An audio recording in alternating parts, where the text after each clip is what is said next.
Сайн байцгаана уу? Сонсож байгаа өдрийн мэндийг хүргэе. Та яг одоо Монголд болсон үнэн бодит гэмт хэргийн талаар ярьдаг суугийг сонсож байна. Энэхүү хэргийг сэрэмжлүүлэг болгох үүднээс хүргэдэг бөгөөд нэрсүүд нууцлагдсан байдаг тул та бүхэнд ойлгомжтой байлгах үүднээс түгээмэл нэр зараар орлуулан хүргэж байна. Тэгээд өнөөдрийн хэрэг нэлээд бас урт хэрэг болно. Тэгээд зайлшгүй бас ингээ гэрчүүдийн мэдүүлгүүдийг бас оруулах шаардлагатай гэж үзсэн учраас бас хит бол товчлоогүй нэлээд бас урт болж байгаа. Тэгээд бас мөн бага насны хүүхдтэй ийм зүйлийг сонсгоор сэтгэл нь нэмдэглээд шүн унтаж чаддгүй ч юм уу бодогдоод байдаг хүмүүс байх юм бол битгий сонсорой гэж хүсье. Бүгдээрээ хэрэгтэй орцгоё.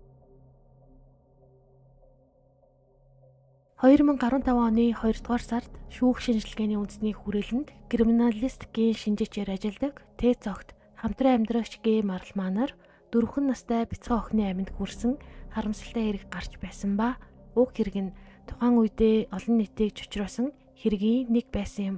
Ингээд энэ хэрэг шүүхэд шилжиж анхан шатны шүүхээр Т.Цогтод 20 жил, Г. Марлмад 23 жилийн хорих ялыг оноож ээжээ. Ингээд цогт болон Марл Манер анхан болон давж залдах шатны шүүхээр орсон ба давж залдах гомдлуудыг нь шүүх хүлээн авах боломжгүй гэж үзсэн. Гэвч цогт болон Марл Манер улсын дээд шүүхэд хандсан ба уг шүүхээр ороод цогт 13 жил, Марл Ман 18 жилийн хорих ял болгож ялыг бууруулж байсан бөгөөд уг ялыг нь хаалттай байгууллагад илүүлэхээр шийдвэрлэж байжээ. Уг аимшигт хэрэг гарсны дараа 2017 онд мөн адил төрсөн эцэг болон хойд ихийнхээ гарт зодуулж амь насаа алдсан 3 настай охины хэрэг гарсан бөгөөд мөн л олон нийтийг цочроож нийгэмд өргөн хэрэлцүүлэг өрнүүлж байсан. Уг хэргийн талаар тухайн үедээ нийгмийн сүлжээгээр хүргэж байсан бөгөөд өнөөдөр энэ хэргийн талаар та бүхэнд ярьж өгөхөөр бэлэн боллоо.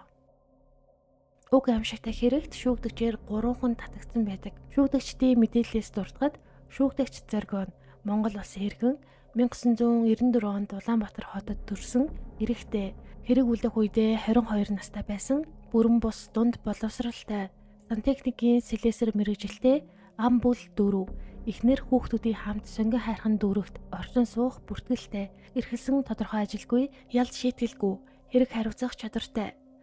Шүүгдэгч Сэлэнгэн Монгол улсын иргэн 1994 онд Улаанбаатар хотод төрсэн эмэгтэй 23 настай бүрэн дунд боловсралтай мэргэжилгүй ам бүл 3 нөхөр хүүхдийн хамт сонгон хайрхан дүүрэгт орчин суудаг эрхэлсэн тодорхой ажилгүй ял шийтгэлгүй нэгэн байжээ.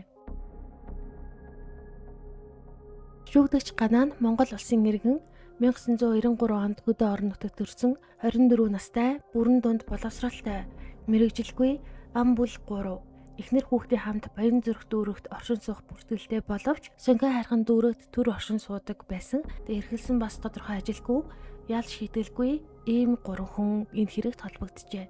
Холбогдсон хэргийн талаар дуртахад Зоргон сонгон хайрхан дүүрэгт байрлах гэртээ 2017 оны 8 дугаар сарын 12-ноос 13-нд шилжих шөнө гэр бүлийн хамаарал бүхий бага насны хүүхэд болох 3 настай эмэгтэй Агийн баруун хацар, зүүн хацар болон баруун гарын сарууны гадна хэсгийг асаагуураар түлж онц харгас хэрсгийгээр гэр бүлийн хүчирхийлэлүүлдэж цээжин тус газар нь хөшөглөж алсан гэмт хэрэгт.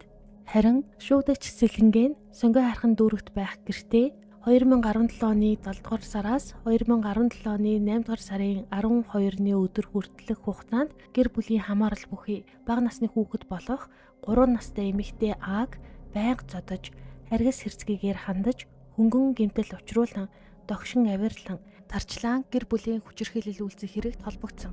Харин шүүгдэгч Ганаа 2017 оны 5 дугаар сараас 2017 оны 7 дугаар сар хүртэлх хугацаанд сонгон хайрхан дүүрэгт байх гэртээ төрсөн охин болох 3 настай эмэгтэй Ааг байнга зодож харгас хэрсгийгээр харьцаж хөнгөн гэмтэл учруулан догшин авирлаж тарчлаан гэр бүлийн хүчирхийлэл үйлцэн гэмт хэрэгт тус холбогджээ.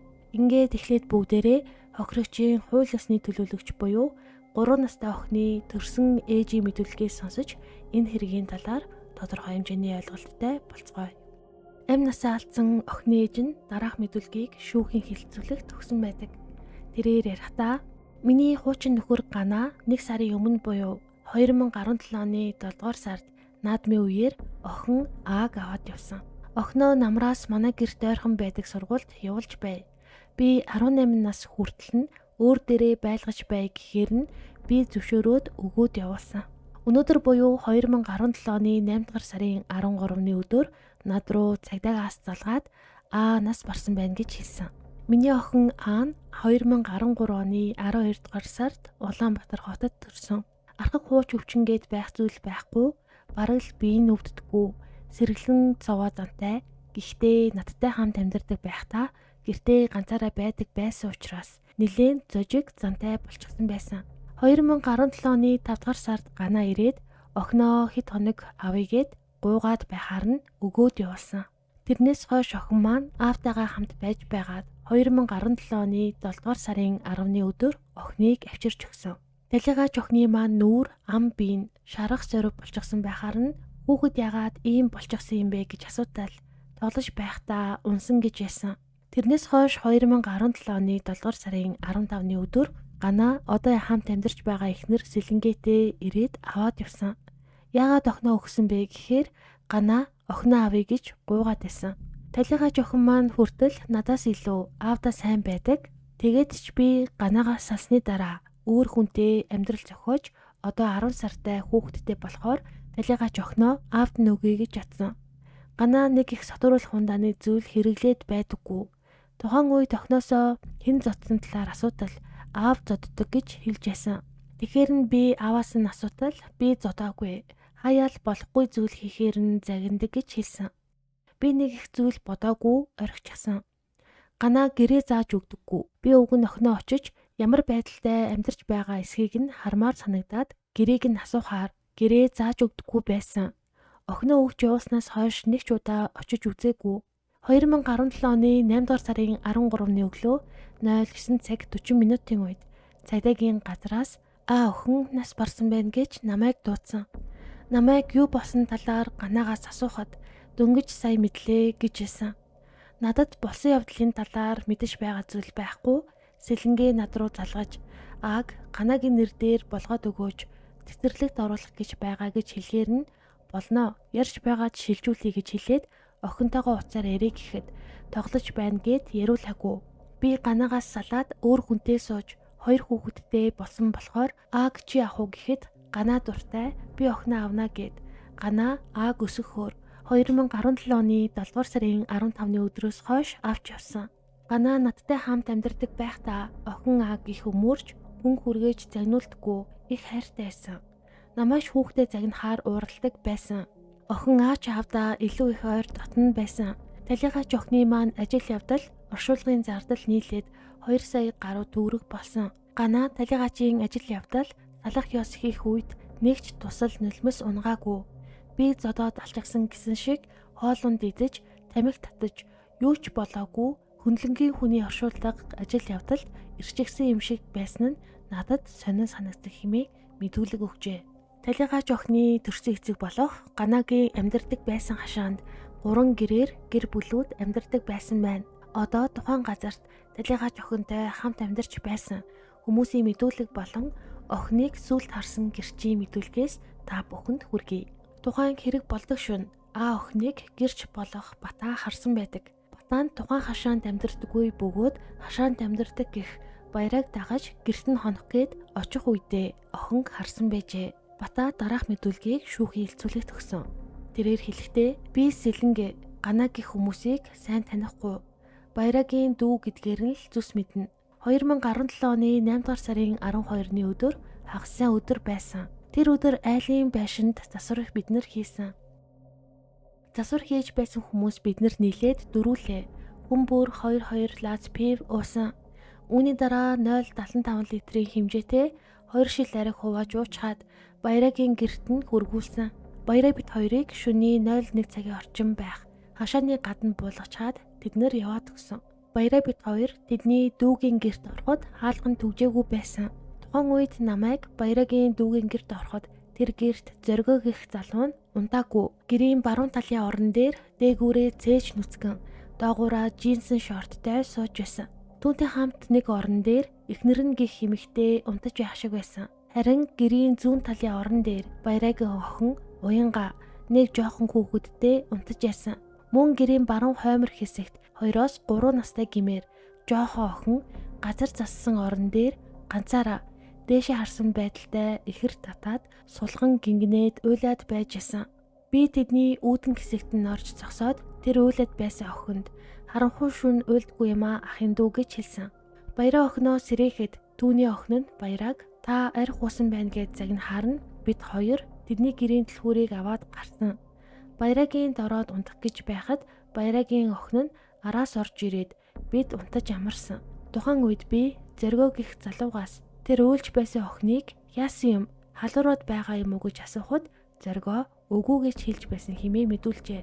Ингээд шөнийн 1 цагт тухайн гэрчин гэрт ороход охин орон дотроо чимээгүй уйлаад байж байхыг нь харсан байна. Одоо харин өөр гэрч болох зоологийн мэдүүлгээс сонсцгоё.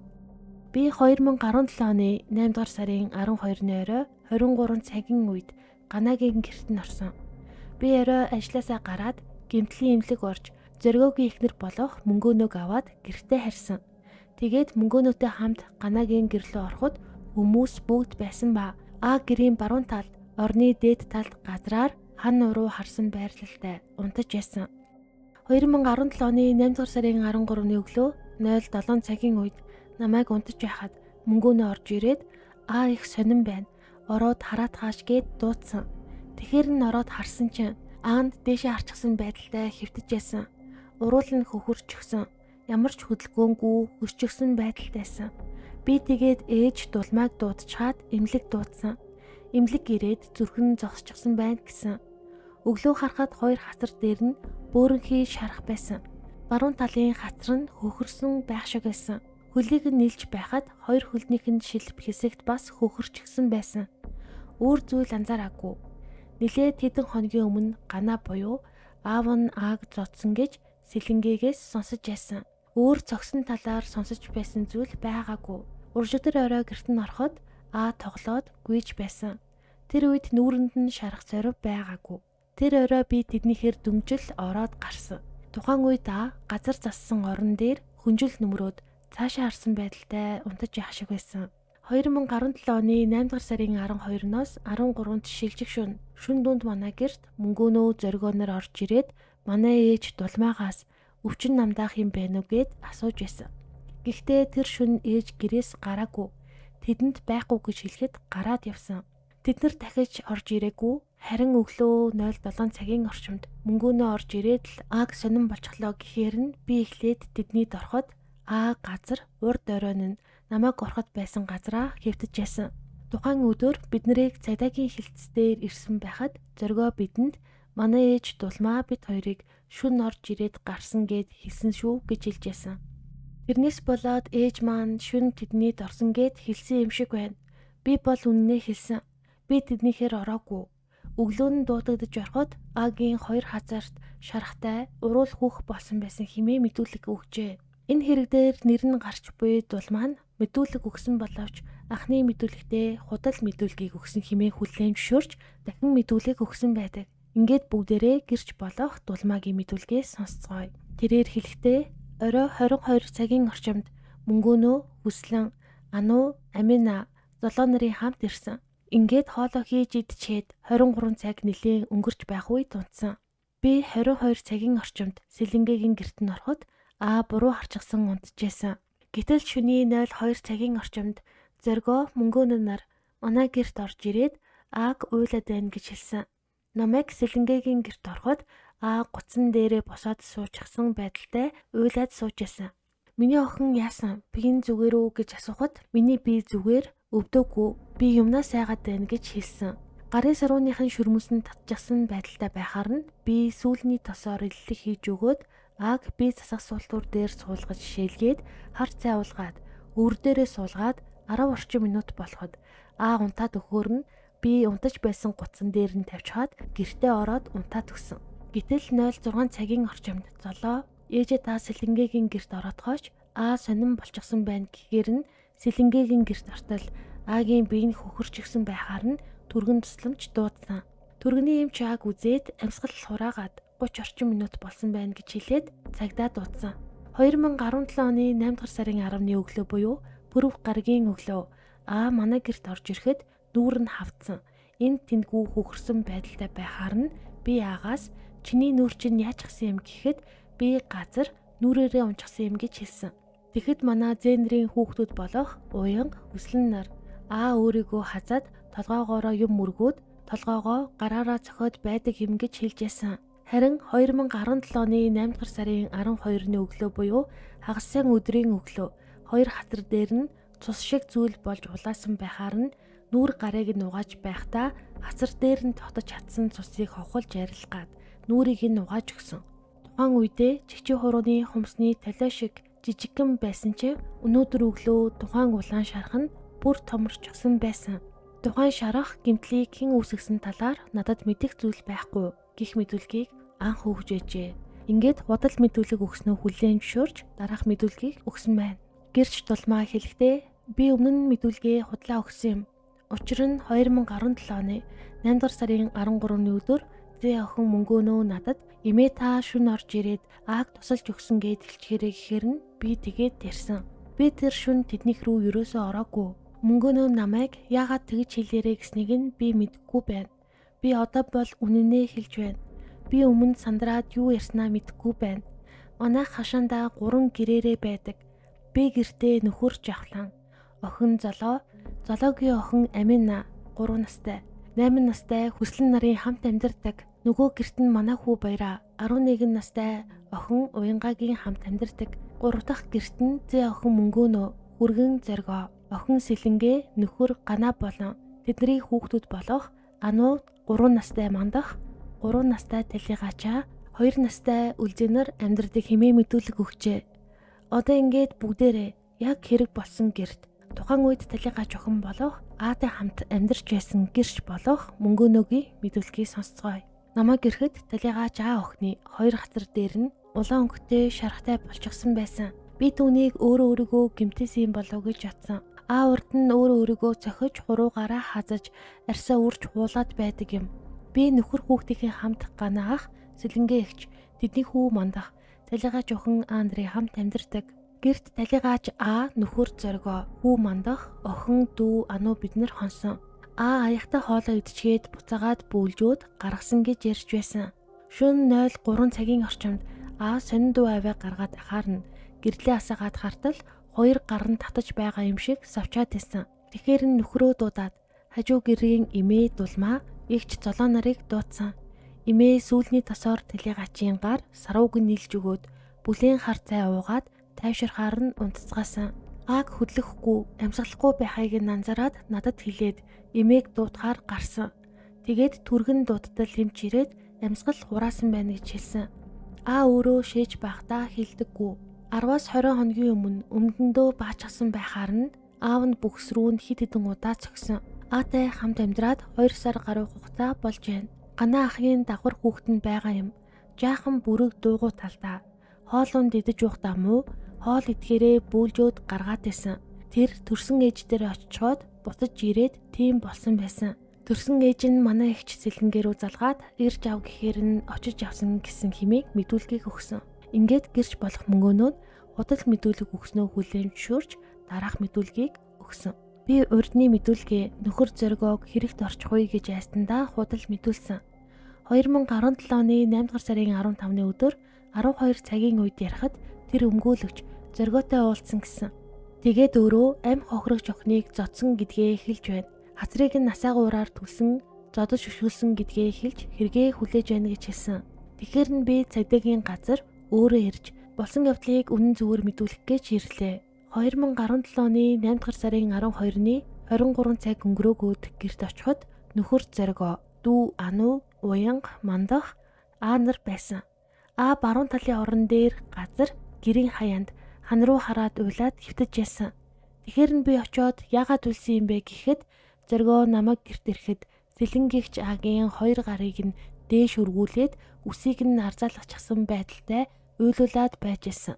23 цаг 30 минутын үед би хоолоо идэж явахдаа агийн 2 гар нь татаад дээш хараад таталт өгөөд 2 гараа зангидаад эвгүй болоод байсан. Хатар дээр нь улаачихсан байхаар нь энэ яасан юм бэ гэж зоргоогоос асуухад би харин тоглож байгаад асаагуураар түлжигсэн юм гэж хэлсэн. Чи яаж байгаа юм бэ? Тэнийг юм уу гэхэд зоргоо би яаж мэдхэвдээ санаандгүй айлгаж байгаад ийм боллоо гэж хэлсэн.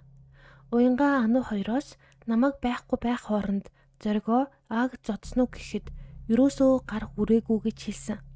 Уйлаад гар нь таталт өгөөд ерөөсөө болохгүй байсан. Тэгэхээр нь би Аагийн бие нь муудаад байна. Таталт өгөөд байгаа юм биш үү гэхэд зоргоо таталт өгөөгүй. Хизээ ингэж татдаг байсан юм гэж хэлэхээр нь би уурлаад миний шүрмэс татхаар яадаг билээч хий гэж уурлаж байгаад Аагийн гар хөлийг нь илүүлсэн. Тэгээд өөр хүн байхгүй болохоор би амны халбгаар ус халбагдаж өгөхөд шүдээ тас зуучхаад ус уухгүй байсан. Уйлаад дуугүй болохгүй байсан. Зоргоо дээр очиод агаан дүү чимээгүй болчих биднэрт амар хэцүү байна гэд уурлаад хоёр гарнаас нь татаж босгоход хөл дээрээ зогсохгүй тогтож чадахгүй байсан. Тэгээд буцаагаад хэвтүүлсэн. Гарыг нь нийлж өгөөд овоо тайвшруулад байхаар нь би ус уулгасан. Тайвшраад босож ирээд уйлаад дуугүй болохгүй байсан чинь зоргоо очиод агаан чамайг зөндөө гуйж харагдаж үзлээгээд зоргоогийн ууранд хүрсэн юм уу хаашаа шууд амир хүчтэй Аагийн цээж рүү нүшгэлсэн. Тэгэхэд хоошоо толгоогоороо зэмтэн шалан дээр хүчтэй унаад тэрүүхэн тэндээ чанга орлоод чимээг болсон. Очоод хартал сонин аваа чимээ гаргаж байхаар нь би зоргоод чи болооч чиний хөлний аяыг яаж дэлдэг юм гэхэд зоргоо би яах юм зөндөө л аргадлаа штэ гэж уурлах маягтай надад хэлээд чимээгүй болсон. Тэгээд байж байгаад Ааг гэрийн баруун талын орны дээд хэсэгт газар ор засаж хэвтүүлсэн. Ганц удаа чимээгүй болохгүй хоёр гар нь татаад шүдээ зугаад уйлаад байсан. Би зоргоо дуурлаж Аагийн биеийг өвдөд байна. Чи гар хөлийг нь бариад өгөөч гэж байж гар хөлийг нь бариулсан. Нэг ч удаа уйлахаа болоогүй зовирлаад байсан. Аргаа бараад болохгүй байхаар нь 03 цагийн үед эмээ дулмаагийн гэрт орж Аагийн бие нь муу байна. Гар хөлн татаад зовирлаад байна. Өвчин намдаах юм байна уу гэхэд эмээ гар хөлийг нь барьж өгөөд шингийн юм өгөөд унтуулчих гэж хэлсэн. Би эргэж гэрт ороод зоргоо бит хоёр өвчин намдаах юм хайгаад олоогүй. Гар хөлийг нь нийлж өгөөд байж байхдаа зоргоо намайг унтаж бай. Би хараад үүр цайлгая. Өглөө болохоор түргэн дуудъя гэж надад хэлсэн. Унтах гэхээр уйлаад унтаж болохгүйсэн. Зоргоо гар хөлийг нийлж байгаад тавчирхаар нь бид 4 цагийн үед унтсан. Өглөө манай нөхөр босоод гэрээс гарч би засчаад орж ирээд зурт асаагаад цаг харахад 06 цаг болж исэн. Тэгээд Ааг харахад ямар ч амьсгалгүй болчихсон хөдөлгөөнгүй байсан. Түргэний эмч үзээд 30 гаруй минутын өмнө нас барсан байна гэж хэлсэн. Цагдаа нар энэ гэрт хонсон хүмүүс цагдаагийн газар иргэж дуудсан. Араас нь явах гэж байхдаа зоргоо Аагийн хацрыг юу гэж хэлнэ? Одоо яана гэж хэлэхээр нь би мэдэхгүй байна.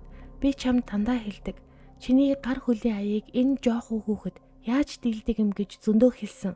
Өөрөө мэд гэхэд зоргоо өнөө учир нь дэлгэгдээд би хоригдох юм байна да гэж хэлсэн. Цагдаагийн газрын гадаа очиод байж байтал сэлэнгээ эгч намайг өчигдөр чам руу эмнэлэг рүү явах гэж байхад зоргоо Аагийн цээж толгой руу гараараа зөхиод исэн гэж надад хэлэхээр нь ээж эгч ах нарт битгий хэлээрээ би өөрөө нөхөртөөгөө уулзъя гэж хэлсэн. Сэлэнгээ эгч нь юу гэж тэхэвдээ гэж хэлсэн. 23 цагаас хойш шөнийн 04 цаг хүртэл уйлсан. 04 цаг өнгөрөөгөөд гайгүй чимээг болсон. Эмээ гэрт орж ирээгүй. Ёо гээл хэлсэн. Намайг очиод яасан гээд аргадах гэхээр бидээ хургуулахгүй хоёр гараа чангалаад хойшоогоо замжлаад амандаа ёо гэдээсэн. Ёо гэж хэлж чадаж байсан гэх мэдүүлгийг өгчээ. 3 настай охиныг зодож байхыг гэрчүүд харсан байдаг ба гэрчүүд охиныг байнгын шахуу хүчирхийлэлд байдаг байсан тухай гэрчүүд дараах зүйлсийг ярьж үнэнийг дэлгэсэн. Гэрч дулмаа хэлэхдээ Ааг 1 сарын өмнө аав нь өмдөндөө баасан гэж зодсон. Аагийн нуруу хөл гар хацар нь хөх ирээн болсон байсан. Би тухайн үедээ аагаас хэн зодсон талаар асуухад аав зодсон гэж хэлж байсан. Ганаад хүүхдийг битгий зодож бай гэж хэлж байсан. Түүнээс хойш зодох нь гайгүй болсон. Ганаа сэлэнгээ нар аатай гайгүй л харьцаатай байдаг. Ганаа нэг хүүхэдтэй, сэлэнгээ нэг хүүхэдтэй. Хоёр талаасаа нэг хүүхэдтэй амьдрал зохиож байгаа хоёр юм. Тухайн өдөр сэлэнгээ Аагийн гарыг үргүүлээд зогсохоор нь би яаж байгаа юм бэ гэж асуухад Ану галгацчаад гараа идээд байхаар нь боль гэж хэлээд гарыг нь өргүүлсэн. Би ямар зодолтой нь биш гэж хэлсэн. Нь манай хашаанд Сэлэнгээгийн дэрээд 6-7 сар л болж байгаа. Сар шинийн баярын дараахан ирсэн. Ямар нэгэн эмнэлэгт хэвтэж байсан юм байхгүй. Би агаас чамайг зодсон юм уу гэж асуухаар нүрээрээ газар унчсан юм гээд байсан. Түүний нүүр хацар нь тэгж харагдаад байсан. Өөр ил гэмтэл шарах бол харагдаагүй. Миний мэдхээр би 2 удаа ганааг охиныг зодож байхыг нь харсан. Намайг гэртээ байж байтал ануу орж ирээд ганаа ах ааг зодоод байна гэж хэлэхээр нь би орж болиулж ясан. Сэлэнгээ мандах гэж 3 настай хүүхэдтэй. Ганаа талигач охин буюу 3 настай охинтой. Ингээд 2 талаасаа гэр бүл болсон болохоор миний хүүхэд, чиний хүүхэд гэж хэрүүл гардаг юм шиг байсан. Тэгээд хэрүүл уруул болохоор ганаа хүүхдээ мөрч байгаагаа буруу илэрхийлж охиныг зоддог юм болов гэж би бодсон хэмээн ярьжээ. Харин гэрч золоо мэдүүлэхдээ 2017 оны 7 дугаар сарын дундуур байсан санагдаж байна. Сэлэнгээ надад ганаа ааг айгүй өшөглөөд ширүүн зодох юм. Сууж байхад нь өшөглөөд унгаачих юм. Дийлдэхгүй юм байна. Та нэг хэлээд өгөөч гэж ясан. Гэхдээ би өөрийн нүдээр бол хараагүй. 2017 оны 6 билүү 7 дугаар сард баяраа ах надад ерөөсөө хэлэхгүй өмдөндөө байгаа жишээчих юм. Сэлэнгээ тэрийг нь болиулах гээд дийлэхгүй. Тэгээд ганц нэг удаа бүкс рүү нь алгадах юм гэж ярьж ясан. Манай дүүнер миний нүдэн дээр хүүхдээ зодож харагдаагүй. Хаяа хүүхдээ зоддог сураг сонсохороо тэдэнд болоорой гэж хэлж ясан хэмээн мэдүүлжээ. Харин гэрч мөнгөөнөө ярихдаа би 2017 оны 7 дугаар сарын 13-наас 14-ний өдрөөс хойш ганаа ах Сэлэнгээ эгчийн гэрт нөхөр зоргоо хүү үлзий нарын хамт амьдрах болсон. Энэ хугацаанд 7 дугаар сарын 10 гэднэр ганаа ахын цалин буугаад гэртээ орж ирэхдээ ууртай орж ирсэн. Цалингаас ийм мөнгө суудгаж авсан өрөнд орсон байна. Цалингаас мөнгө суудгасан гээд уурлаж байх үед хоолоо идэж байгаад бөөлдсөн. Тэгэхэд ганаа ах босож ирээд хүүхдийн дээс тоглоомоор ороолгож зодоод хоолоо айтайхан идчихгүйгээд уурлахад эгч Сэлэнгээ чи бол чи ч гэсэн хоол идмээргүй байдаг үсттэй гэж уурлахад ганаа ах би өөрийнхөө хүүхдийг өөрөө мэдэж байна. Хоол идэхгүй бол өсөж хүүхдийн байгаа зүтэй гэж хэрэлдэхэд Сэлэнгээгч ганаа ахын ээж аав руу нутастаж залгаад ганаа миний үгэнд орохгүй ааг зодож нүдээд байна. Бол гэхээр болохгүй урдаас хэрэлдээд хүүхдээ зодоод байна. Болохгүй бол ааг та нар авдаг юм билүү гэж хэлэхэд ганаа ахын аав ээж нь тоогоогүй. Тэр өдрөөс хойш ганаа ах гэртээ байхаараа ааг уйлаад чимээгүй болохгүй хоолоо идэхгүй хүүхдүүдтэй тоглохгүй гэрт байж байхаар нь хөөж өшөглөж гэрээс гаргана. Чимхэж өшөглөж цохоод байдаг байсан. Би арга бараад таны гарын аяыг яаж дийлдэг юм бэ? Намайг танаад ирснээс хойш та учир мэдхгүй хүүхэд байнга зодох юм гэж хэлэхэд ганаа ах ерөөсөө тоох шинжгүй өөрийнхөө охиныг яах ийх нь энэнд ямар хамаатай юм гэсэн шинжтэй байдаг байсан. Ам хохирогч агийн бие тучирсан байсан хөхөрсөн олон дооны шархыг ганаа ах 7 дугаар сарын 15-наас хойш өдөр бүр чимхэж өшөглөж гараараа хатгаж цохиж учруулсан гэмтлүүд. Манай эгч Сэлэнгээ ганаа ахыг гэртээ байх үед нь ааг цохиж зоддггүй. Ганаа ахыг байхгүй үед нь ааг өмдөндөө баач харна. Хоолоо идэхгүй байх үед нь загнаж бүхсэн дээр нь алгадаж гарыг нь өргүүлж зогсоолгодог байсан. Өөрөөр зодож байхыг нь хараагүй хэмээн мэдүүлжээ. Харин гэрч оюунаа дараах мэдүүлгийг өгсөн. Тэрээр мэдүүлэхдээ аагийн төрсөн гэх нь охиноо авахгүй гээд байдаг юм шиг байлээ. Тэр хүн хаяа хүүхдээ авъя гээд хит хонуулаад буцаагаад хүүхдээ ирж ав гээд байдаг юм. Намайг 5 билүү 6 сарын үед Сэлэнгээгийн гэрт ирэхэд аагийн баруун хацарт хөхөрсөн харагдсан. Тухайн үед би Сэлэнгээгээс ааг хэн зодсон юм гэхэд ганаа надтай муудалцчаад ааг авч явна гэхээр нь би шүн орой хүүхэд өгч явуулахгүй гээд булаацалдаж байхад ганаа ааг цохоод хөхрүүлсэн хэмээн ярьж байсан. 2017 оны 7 дугаар сард мөнгөөнөө надад ээжээ ганаа ах гаднаас орж ирэнгүүтээ ааг сууж байхад нь өшөглөөд унгаачихсан гэж хэлж байсан. Би тэр үед ганаатай утсаар яриад чи тийм жоох хүүхэд зодоод байдаг яршиг шүү. Би арга хэмжээ авч чадсан шүү гэж хэлж байсан. Тэрнээс өөр ааг зодсон цогсон зүйл сонсогдоогүй хэмээн мэдүүлжээ. Харин энэ хэргийн талаар насанд хүрээгүй гэрч уянгаан дараах зүйлсийг ярьсан. Сэлэнгээ эгчийн гэрт 17 цаг өнгөрөөж орсон чинь Сэлэнгээгч баруун талын орон дээр суугаад орны толгоон хажууд 2 гараа дээш өргөөд зогсчихсон байдалтай. Нүүр царай нь ямар нэгэн шарах сорив байгаагүй засаж ясан. Баруун талын унтлагын орон дээр унтаж ясан. Надад шүн юу болсон талаар мэдэх зүйл халга байна. 2017 оны 8 дугаар сарын 12-ны өдөр Аг хин хаан нь хэдэн удаа юугаар цохиж гэмтээсэн талаар мэдэхгүй байна. Аг ганаах өмдөндөө шээлэг их шалтгаанаар алгадаад загнаж байсан. Тэрнээс өөр надад урд нь өмнө нь Аг зодож гэмтэж байсан хэсэг талаар мэдэх зүйл байхгүй. Зоргоо ах Аг зохиж зодож байсныг мэдэхгүй. Надад тийм зүйл харагдаагүй хэмээн мэдүүлсэн. Харин насанд хүрээгүй гэрч ануу мэдүүлэхтэй.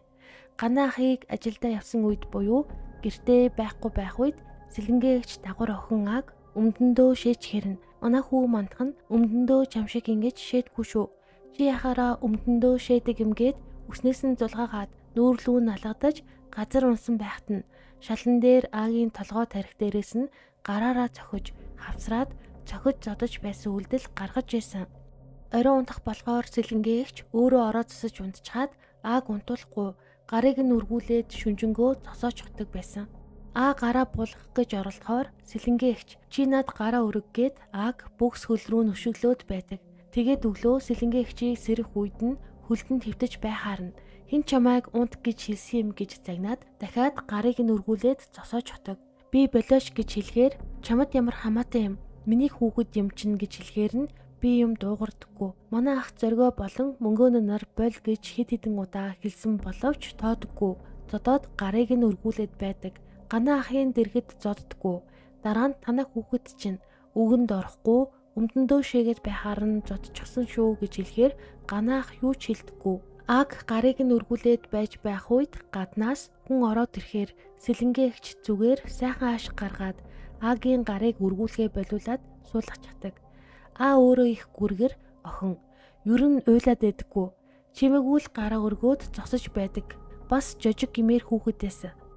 Сэлэнгээгч Аг хоол идэж байх үед нь хүртэл. Яах вэ? Жохон хүүхэд болохоор зажлаад идэж байх үед нь чи хоолоо хурдан идэж гээд загнаад байдаг. Сэлэнгээгч Аг ер нь байнга л загнаж зодож байдаг. Нэг өдөр алгасаад зодвол хийх юм. Байнга л Агийн гарыг өргүүлээд зосоож хотог. Хаяа ганаа ахыг ажлаа тараад гэртээ ирсэн байх үед нь айгүй сайхан харьцаад байдаг мөртлөө ажилдаа яваад өгсөний дараа өөрөө төрүүлж орноосоо босчоод Аг унтаж байхад нь бос чигээд босооч хотог. Энэ байдлаас болоод Аада өөрт нь үхмээр санагддаг юм шиг байна лээ. Гарынхаа хурууны дэд талын ярьсаа амаараа мэрч нэг хэсэг шалблаад байдаг байсан. Тэгэхэр нь сэлэнгээгч гарыг нүргүүлээд зогсооч хотог байсан. Сүүлдээ тэхээ болоод харин амны дотор талын уруулыг хазаад төмбөлгөж хүртэл байсан. Сэлэнгээгч өөрөө бас Аг аавд нь их муу хэлээд зодуулах гээд хажууд талаас нь шургаад танаа хүүхэд чинь миний үгэнд орохгүй байна гэхээр аав ганаа нь чи яхаараа ээжийнхээ үгэнд ордгүй юм гээд 2017 оны 7 сарын сүүлээр Аг нуруу хэсэг рүү дээсээр оруулгаж зодож байсан. Тухайн үед нуруу нь хүүхнийц болчихсон аан зовирлаад байдаг байсан. Хэд хоног гэртээ байлгаж амраагаад төрсөн ээж рүү нь явуулдаг.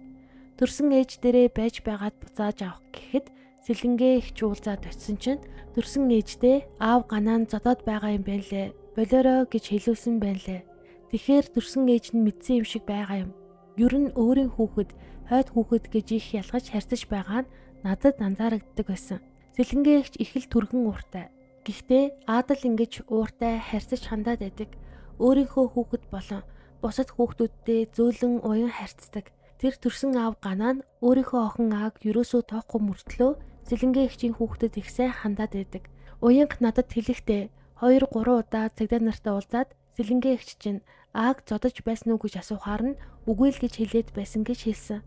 Би яагаад ингэж хэлж байгаа юм бэ гэхээр намайг цагдаа дээр ирсэн байхад сэлэнгээгчийн ах эгч төрөл садангийн хүмүүс нь хоорондоо тойрч зогсож ярилцаад цагдаа нар Аг сэлэнгээ цохиж зодож байсан уу гэж асуувал бүгд мэдгүй гэж хэлээрэй гэж тохиролцоод ярилцаад байх шиг байсан.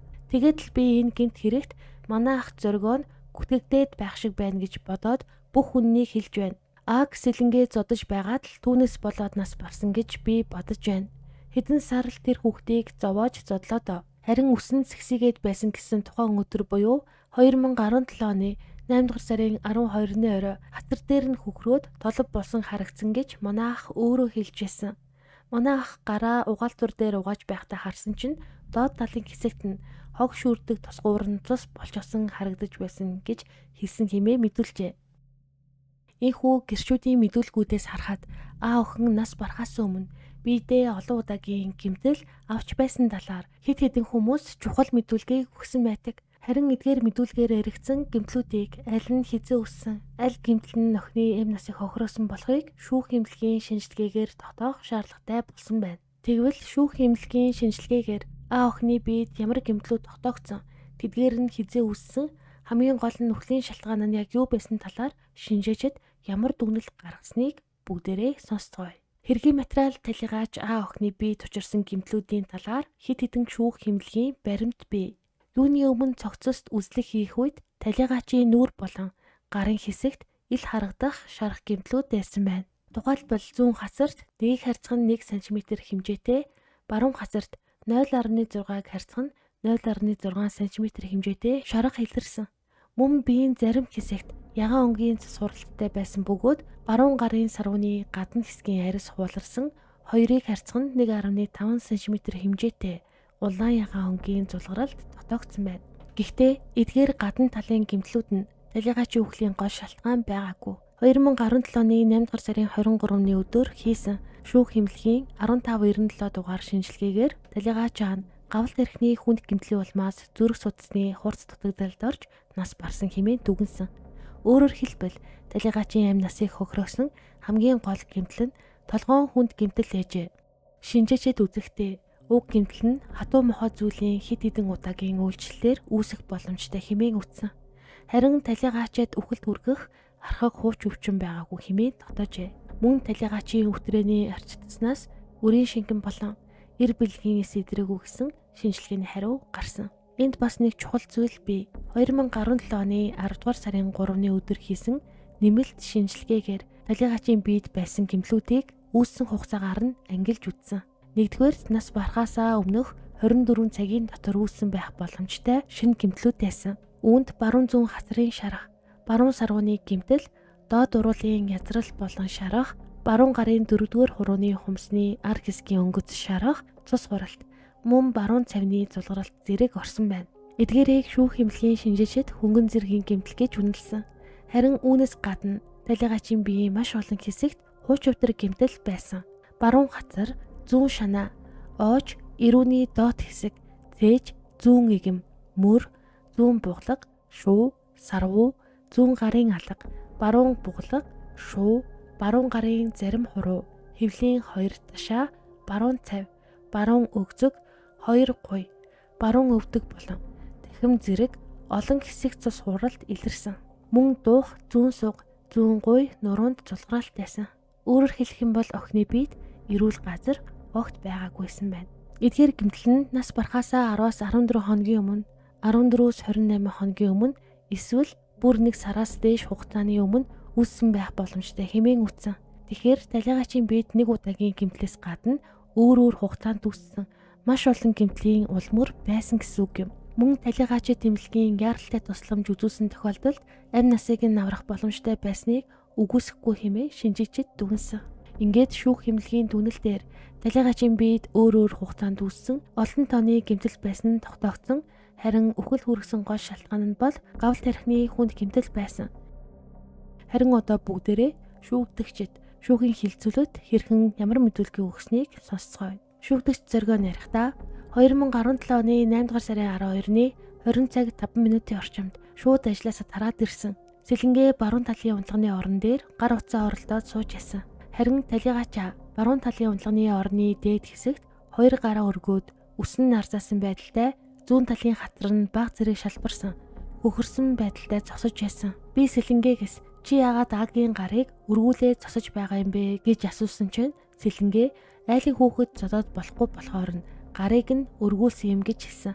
Би сэлэнгээ гявсны дараа хоолоо хийх гээд гар нүрээ угаах санаатай угаалтуур орсон чинь угаалтуурын дотор тал цус мэт зүйлээр бохирлогдсон байдалтай байсан.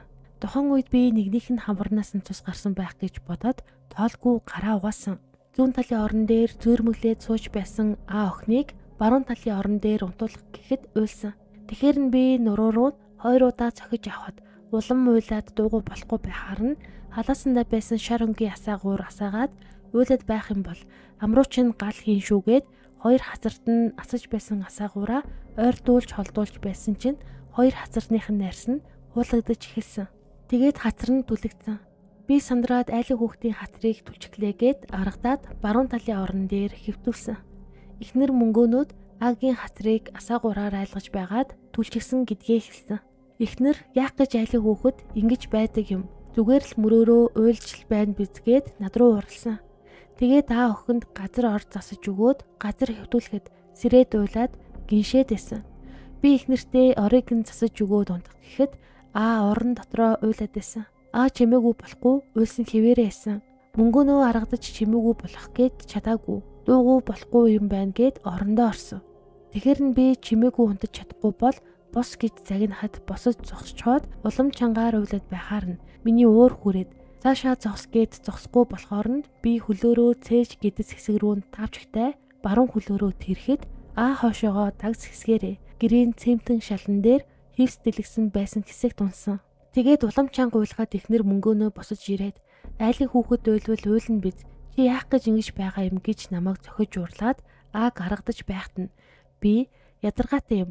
Улам л уйлаад байгаа биздээ гэж хэлээд баруун талын орон дээр тамхи татаад сууж байтал эхнэр мөнгөөнөө босгож ирээд зүүн талын орлог хөдлөөд алхаж байтал газар унаад гарын сонин болоод таталт өгөөд эхэлсэн. Тэгэхээр нь би сандраад босоод очиод эхнэр мөнгөөнөө уурлаад айлын хүүхэд алаад хичглаа.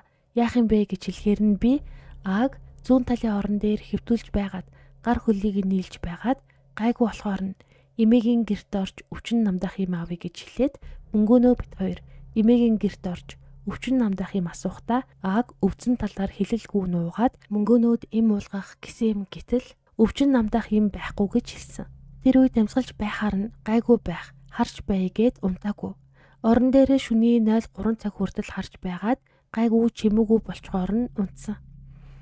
Өглөө гэгээ орчихсон байхаар нь гарч би засчаад эргэж орж ирээд цаг харах гээд зураг тасаахад 07 цаг болж байсан. Амьсгалахгүй хөдлөхгүй байхаар нь хүншлийг нь сөхөөд хартал Агийн уруул нь хөх болчихсон байсан. Тэгээд дуудалгүй түргэн ирээд 30 минутын өмнө нас барсан байна гэж хэлсэн. Эхнэр мөнгөөнөө түргэн дуудъя гэж хэлгээр нь би айгаад түргэн ирээд тиймээ юм болбол яах юм хэсэг харъя гэд болиулаад түргэн дуудуулаагүй.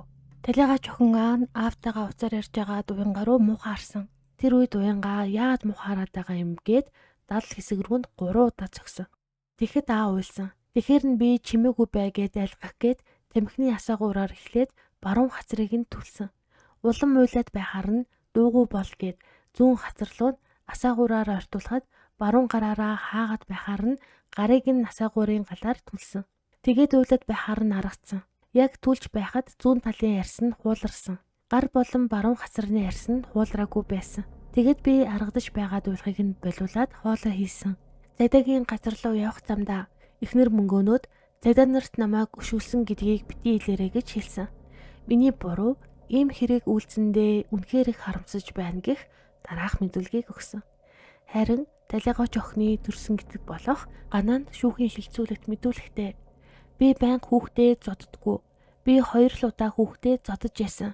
Эхнийх нь 2017 оны 6 дугаар сарын дундуур санагдаж байна. Ажлаа тараад гэртээ ирэхэд охиныг сэлэнгээ гарыг нь өргүүлчихсэн зогсож яасан. Яасан юм?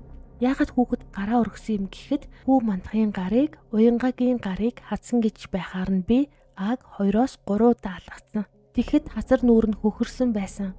Дараа нь 2017 оны 7 дугаар сарын 20-ны үеэр би тасралтгүй 2 өдөр гэртээ харихгүй ажилласан.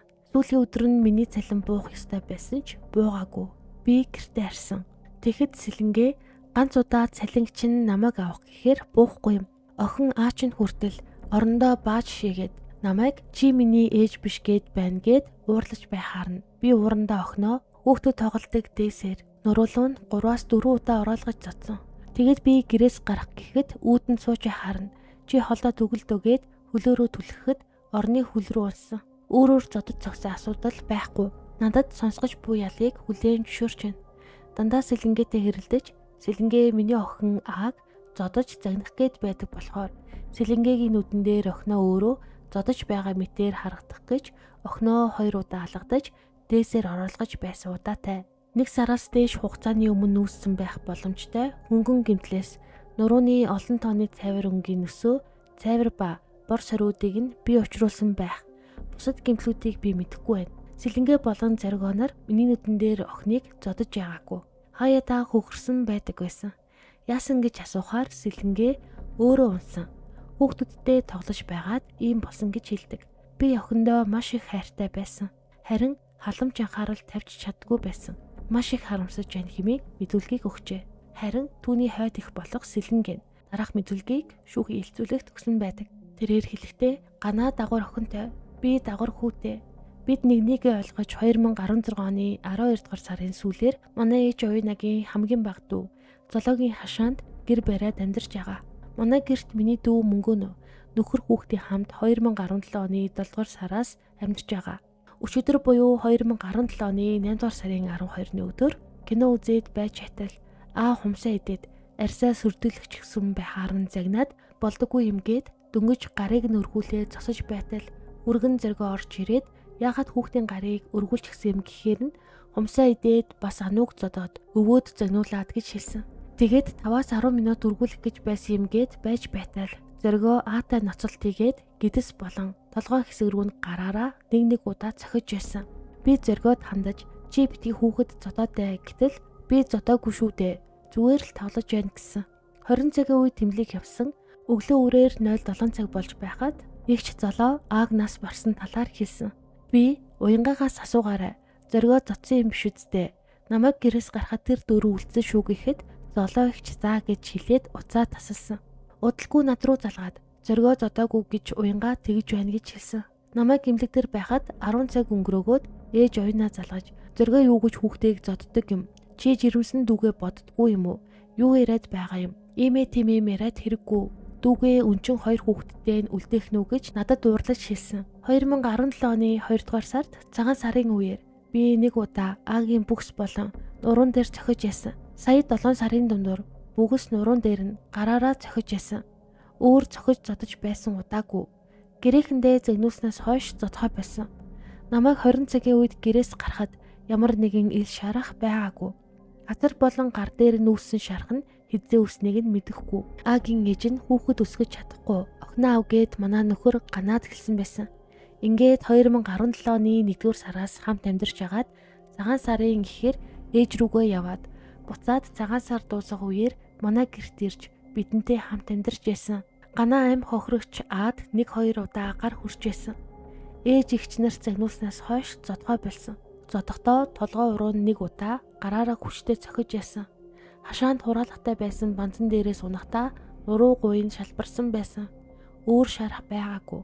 Би 8 дугаар сарын 12-ны өдөр дүү уянгаа хүслэн нарын хамт гэрээ цэвэрлэхдээ угаал дүр орчмыг бүгднгийн арчиж цэвэрлсэн. Аагийн биед учирсан гэмтлүүд миний харж байгаагүй шинэ гэмтлүүд байсан. Би энэ хэрэгт зоргоог 100% буруутай гэж бодож байна. 2017 оны 6 дугаар сараас хойш ганаа ааг өмдний тэлээгээр ороолгож зодсон. Гараараа толгой болон нуруу бүхс рүү цохиж зоддог байсан. Би ааг өмөрөөд хүүхэд зодлоо. Инээ тэрэ гэхээр чиний хүүхэд юм уу? Би өөрийнхөө хүүхдийг мэдэж байна гэж хэлдэг байсан. Би 6 сард голцоо ааг гарынхаа өмсийг идээд өөх махыг нь гаргаад ирэхээр нь би ааг болохгүй гэж загнаж ганаад ааг гараа идээд өөх махыг нь гаргасан байна гэж хэлэхээр ааг гар нуруулганд цохиж зоддог байсан.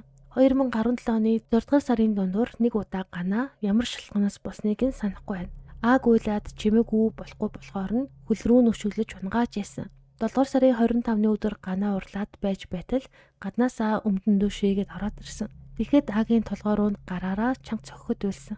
Тэгэд би имээд улмаа игч золоо ах баяраа нарт ганаа охиноо зодсон гэж хэлж байсан.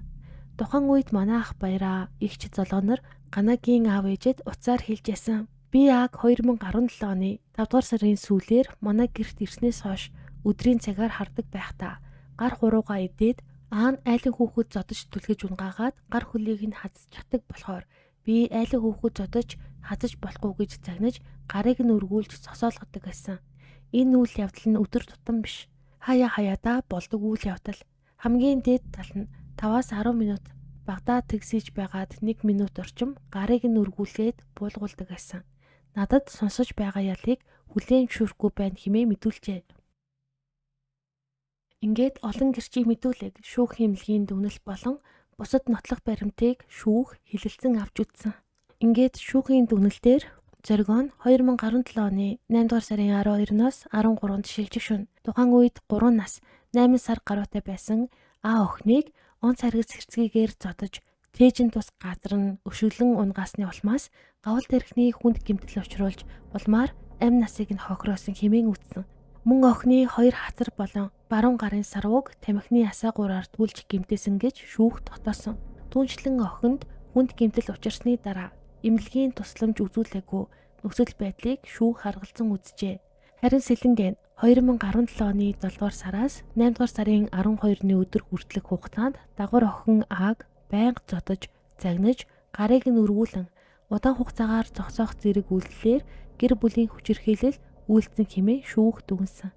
Харин Гана буюу охины төрсөн эцгийг мөн 2017 оны 5 дугаар сараас 7 дугаар сар хүртэлх хугацаанд өөрийн охиныг байнга зодож, харгас хэрсгийгээр хандаж, хөнгөн гэмтэл учруулан гэр бүлийн хүчирхийлэл үйлдсэн гэж шүүх дотоожээ. Ингээд зоригод бага насны хүүхдийг онц харгас хэрсгийгээр гэр бүлийн хүчирхийлэл үйлдэж авсан гин буруутай тооцож 20 жилийн хорих ялыг оноосон. Харин хойд их болох Сэлэнгэ болон төрсөн эцэг болох Гана нарыг хүүхдийн эсрэг гэр бүлийн хүчирхийлэл үйлдсэн гин буруудад тус тооцож тус бүр 2 жилийн хорих ялаар оноожээ.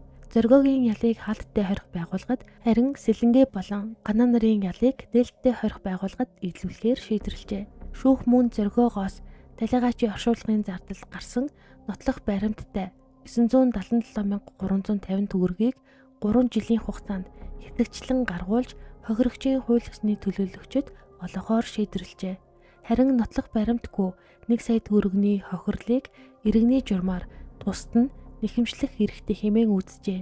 Ингээд шүүхийн шийдвэрээр зоригод 20 жилийн хорих ял, Сэлэнгэ болон Гана нарт тус бүр 2 жилийн хорих ялыг оноожээ. 3 настай бяцхан охин өөрийгөө хамгаалж хаанаас хинээс тусламж хүсэхээ мэдэх боломжгүй орчинд амьдарч байжээ. Харин түүний эргэн тойронд байсан хүмүүсийн зарим нь охиныг задуулж байсныг харсан. Зарим нь бүр биед нь үүссэн хохиролт гэмтлийг анзаарсан. Харин зарим нь бүр болиулахыг оролдож байсан гэх мэдүүлгүүдийг өгсөн байна. Хамгийн харамсалтай нь гэвэл охины төрсөн ээж нь охиныгоо хөхөрт нэтэрсэн байсныг харсан боловч арга хэмжээ аваагүй явдал юм. Гэвч энэ бүхний дараагаар эцэст нь охин амьд үлдэж чадаагүй. Ийм нэг эмгэнэлт хэрэг одоогоос 9 жилийн өмнө гарч байжээ. Сонсогч та бүхэн хэрвээ хүүхэд хүчирхийлэлд өртөж байгаа эсвэл хүчирхийлэлд өртсөн байж болзошгүй талаар харсан мэдсэн тохиолдолд гэр бүлийн асуудал гэж үл томсорлолгүйгээр цаг алдалгүй хүүхдийн тусламжийн 108 дугаард хандаарай хэмээн хүсье.